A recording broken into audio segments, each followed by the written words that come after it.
नमः संस्कृता प्यारे विद्यार्थियों, स्वागत है आप सबका आपके परिवार द ज्ञान कुंभ में।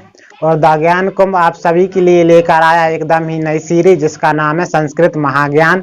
और संस्कृत महाज्ञान की आज की कक्षा में हम पढ़ेंगे कि कैसे जो हमने धातु रूप पढ़े और शब्द रूप अकारांत पुल्लिंग शब्द रूप पढ़े उनका प्रयोग वाक्य निर्माण में किया जाता है। जी हाँ, यदि इनका प्रयोग हम वाक्य निर्माण करने में करना सीख गए तो आपको बहुत सरलता होगी संस्कृत को पढ़ने में। तो उसके लिए हमें जो धातु रूप परस्मैपदी के धातु रूप 6 लकारों में उनमें याद होना चाहिए, उनके नियम, और उसके बाद कारक चिन्ह याद होने चाहिए 7वीं व्यक्ति तक। और उसके बाद हमने सिर्फ अकारांत पुल्लिंग शब्द रूप पढ़े, उन्हें भी याद होना चाहिए।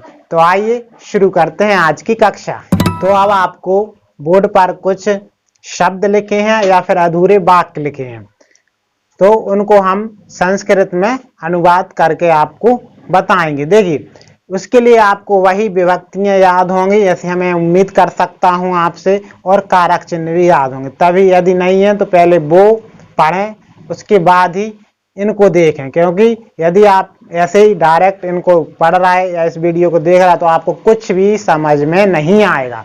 तो देखिए, पहला जो वाक्य हिंदी में लिखा है छात्र ने। अब अपन को ये पता है कि छात्र ने यानी कि छात्र जो है त्रा में अ है तो अकारांत पुल्लिंग है, ठीक है। और ने इसका यानी कर्ता ने, तो कारक चिन्ह क्या इसका ने, तो मतलब प्रथमा विभक्ति, और छात्र एक वचन में तो एक वचन। तो हम इसका आप संस्कृत में अनुवाद करें तो छात्र एक है तो अपन लिखेंगे छात्राः एक वचन, ठीक है। अब छात्रा है तो कर्ता ने, प्रथमा व्यक्ति कर्ता ने कारक चिन्ह, तो इस तरह से इसका छात्र ने। अब हम यहाँ कुछ भी आप धातु लगा, छात्र ने पढ़ा है, छात्र ने लिखा है, तो हम इधर लिख देते हैं छात्र छात्रा पठति, छात्र ने पढ़ा। ये वाक्य पूरा हुआ। अब हम दूसरी व्यक्ति को याद करते हैं, उसके कारक चिन्ह को भी याद करते हैं।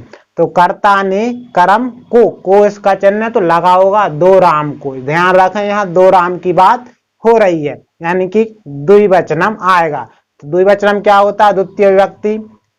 तो द्विवचनम होता है रामऊ औ। मैंने पहले कहा था 2 बार औ आएगा, तो रामऊ प्रथमा और द्वितीय में रामऊ, तो हम इधर लिखेंगे रामऊ। अब यहाँ वाक्य में जब पूरा होगा ये वाक्य तो कुछ भी, 2 राम को फल चाहिए, 2 राम को बाजार जाना चाहिए, जो भी होगा। राम अगली है तृतीय व्यक्ति, उसका कारक चिन्ह है से, तृतीय व्यक्ति बाण से। अब हमें पता तृतीय व्यक्ति कैसे के बालकेन एन होता है, तो इधर बाण है तो ये भी अकारांत है।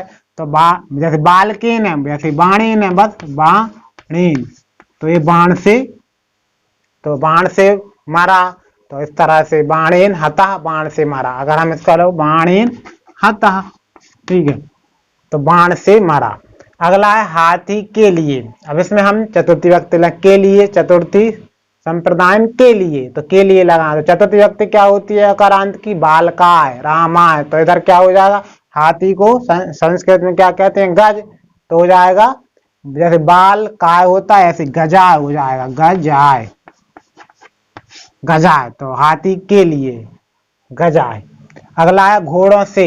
यहाँ से आया था से द्वारा, यहाँ अलग होने के अर्थ में, घोड़ों से सैनिक गिर गए हैं, ठीक है। तो घोड़ों से तो अलग हो रहे हैं जब वाक्य में, तो इसमें आएगा घोड़े, एक तो है नहीं है घोड़ा, घोड़ा ना दुई है तो बहुवचन में आएगी। तो बहुवचन में क्या होते हैं? बालकेभ्य रामेभ्य। वैसे हम घोड़े को संस्कृत में अश्व बोलते हैं, तो अश्व तो हो जाएगा अश्वेभ्य। बहुत सारे घोड़े हैं, अश्वेभ्य।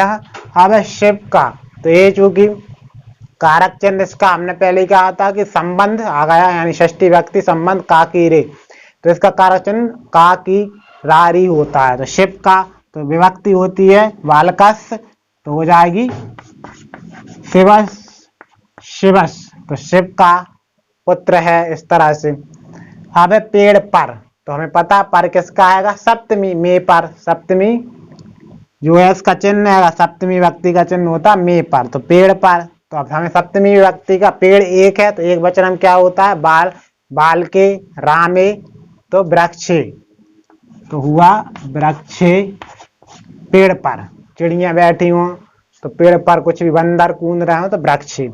यानी कि हमें विभक्ति देखना थी कि विभक्ति लगाने से क्या इनका अर्थ सही निकलेगा। देखिए छात्र ने, तो छात्र आएगा, एक वचन है, दो रामऊ, राम दो हैं, दो वचन में लगेगी विभक्ति रामऊ। बाण से जो भी वाक्य बनेगा, तो बाणेन, मैंने इधर हता लिख दिया, बाण से मारा, या बाण द्वारा मारा, द्वारा भी इसका चिन्ह होता है।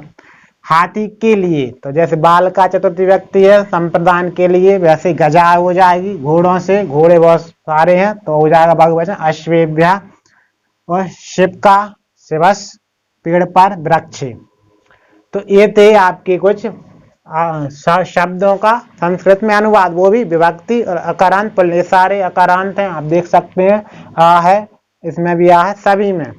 तो उम्मीद है आपको ये संस्कृत में अनुवाद करना और कारक व्यक्तियों के आधार पर अनुवाद करना समझ में आया होगा। तो अब बारी है गृह कार्यम यानी कि होमवर्क की, क्योंकि हमने जो अभी पढ़ा है वाक्य और उनका संस्कृत में अनुवाद, वही विभक्तियों और कारक चिन्हों के आधार पर, उसी पर हम आपको होमवर्क देंगे। तो होमवर्क नोट कीजिए। पहला जो वाक्य है वो है बालक लिखता है, बालक लिखता है।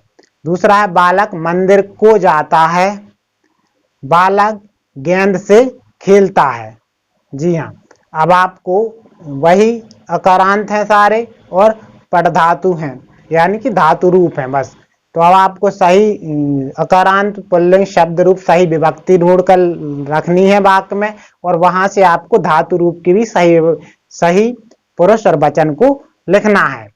तो उम्मीद है हमारी आज की ये वीडियो आपको पसंद आई होगी, और यदि पसंद आई है तो अधिक से अधिक लाइक कीजिए और अपने अधिक से अधिक दोस्तों के साथ शेयर भी कर दीजिए, ताकि उन्हें भी संस्कृत महाज्ञान में आने का अवसर प्रदान हो सके।